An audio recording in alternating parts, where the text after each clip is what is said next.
નમસ્કાર દર્શક મિત્રો, હું જપન શાહ, કાનમ એક્સપ્રેસ ન્યૂઝમાં આપનું સ્વાગત છે. જોઈએ આજના મુખ્ય અને મહત્વના સમાચાર.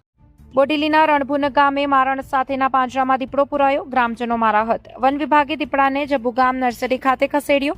અન્ય દીપડો હોવાની આશંકા વચ્ચે શોધખોળ. બોડેલી તાલુકાના રણભુન ગામે સતકેવલ વિદ્યા મંદિરની સામેના ભાગમાં માર વિસ્તારમાં વિવેકભાઈ પટેલના ખેતર નજીક છેલ્લા 5-6 દિવસ અગાઉ નજીકના ખેતરોમાં ગામ લોકોને દીપડો નજરે પડ્યો હતો.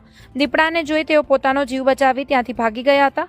સમગ્ર બનાવની જાણ ગામના સરપંચના ઘરે પ્રકાશભાઈને કરતા તેઓએ બોડેલી વન વિભાગ જાણ કરતા વન વિભાગ દ્વારા તાત્કાલિક કાર્યવાહી હાથ ધરી સ્થળ પર મારણ સાથેનું પાંજરું ગોઠવાયું હતું. તે દરમિયાન શનિવારે મારણની લાલચમાં દીપડો પાંજરામાં આવી જતા પાંજરું બંધ થઈ ગયું હતું.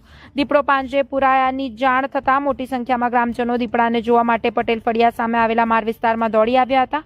બનાવની જાણ બોડેલી વન વિભાગના આરએફઓ જ્યોત્સનાબેન રાઠવાને થતા ફોરેસ્ટર હિતેશભાઈ, ધવલભાઈ, બીટગાર્ડ પ્રિયંકાબેન, રમતાબેન, નિકુલભાઈ સહિતના વન વિભાગનો સ્ટાફ ઘટના સ્થળે પહોંચ્યો હતો. ત્યારબાદ પાંજરે પુરાયેલા દીપડાને સલામત રીતે ટ્રેક્ટર મારફતે જબુગામ નર્સરી ખાતે ખસેડવામાં આવ્યો હતો.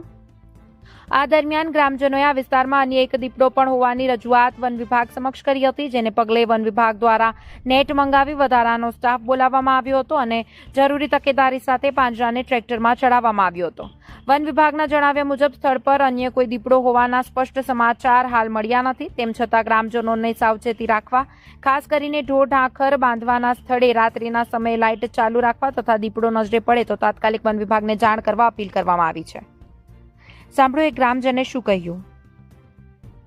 Bureau report, Kanam express news. આજ રોજ રણભુન ગામે મારવાડા ખેતરમાં દીપડો પાંજરે પુરાયો છે અને એક દીપડી છે કે દીપડો કંઈ ખબર નહીં પડતી, પણ એ ખેતરમાં બાટાના ખેતરમાં ભરાઈ ગઈ છે અને પબ્લિક ઘણી બધી જોવા માટે આવે છે અને તે પેલું ઉપકારા બોલે છે તે સંભળાય છે. શું નામ તમારું? રાઠવા સુભાષભાઈ ભોલુભાઈ. કયું ગામ? રણભુન.